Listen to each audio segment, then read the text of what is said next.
show that the line intersects the curve at two distinct points for all real values of p. Okay, now this question, because of this word show here, is an AO3 question. So it is of a higher level explanation question, which means that it's higher level than the previous question 3 that we discussed. But some of you will find this much easier because we've been trained on this. Now, how do you do this question? First of all, you need to understand that there are two so-called equations here. One is a line and the other one is a curve. So for example, the curve looks like that. Okay, the line has a positive gradient. The line is definitely going to cut not at one point, but at 2 points. Okay, so this is the line, this is the curve.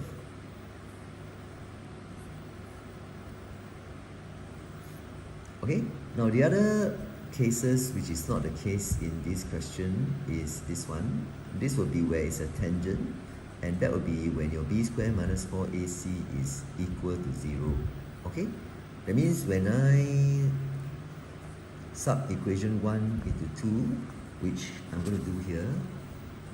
Okay, sub equation 1 into 2, then remember we always need to transform or change this whole equation here into the form ax squared plus bx plus c. So your a here is your 1, your b is your p minus 3, and your c is your minus 20. This is always the first step.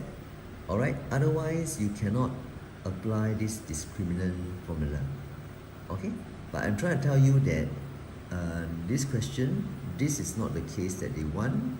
Okay, it's also not this case where they don't intersect. Don't intersect, we did it in the previous question, b squared minus 4ac be less than 0, right? It's not this case. So it is a case where your b squared minus 4ac is greater than 0. Okay, why? Some of you, if you have forgotten, it's all because of your quadratic equation which you learn in E-maths. This, when it's positive, will give you an answer, and there'll be two answers for your x. That's why there are two intersections, which means there are 2 points. Okay, so the very first part is just like that. Getting your ax squared plus bx plus c. After you've done that, then you can find your b squared minus 4ac, and you must be very careful here. Please use this method where I use a template first. I write this template down first, I really write this down during exam, then I fill in the blanks.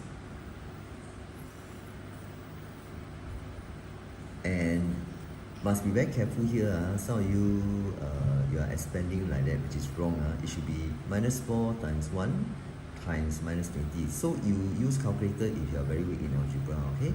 So this will just give you plus 80, which is what I have here. And when I expand this, square this, then this times 2, you get this, okay? Some of you are still thinking that this is p squared plus 9. That's wrong, okay? You learned that in Sec 2. Okay, once you combine this together, and some of you are stuck already. Now that part there is step 1. This part here, where you find b squared minus 4ac, is step 2. Alright, now this is a show question, I must emphasize. This is a show question, so you cannot say here, oh, 2 distinct points, so greater than 0. Cannot. You need to find this value and then conclude that what you have found here is always greater than 0. Okay, now how do we analyze this such that we can conclude that this expression here, whatever p value that I put in, right? Whatever p value I put in, this whole expression here will be positive. Okay, so the only way as we learn in class is to complete the square, and that's your step 3. Why complete the square? Okay, I'll show you everything.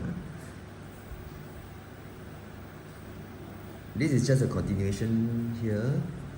Those of you who have forgotten how to complete the square, okay, leave the doggy alone, then work on this part. Write the template first, put a square here, okay, then leave a space here, write this number here, then divide this coefficient. Coefficient is the number in front of the variable. Divide by 2, put here.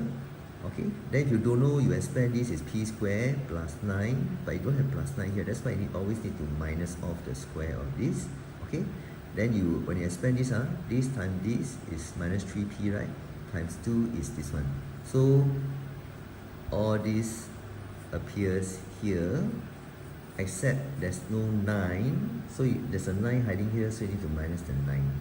Okay, now when you combine these two together, remember that the minus 9, okay, belongs to this number. It's not just, some of you will give the answer minus 98, which is wrong. Okay, you press your calculator, minus 9 plus 89 is 80, which is plus 80. Okay, now why do we want to complete the square?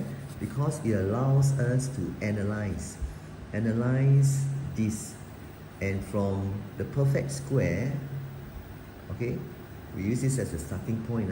Why use this as a starting point? Because this is a universal fact.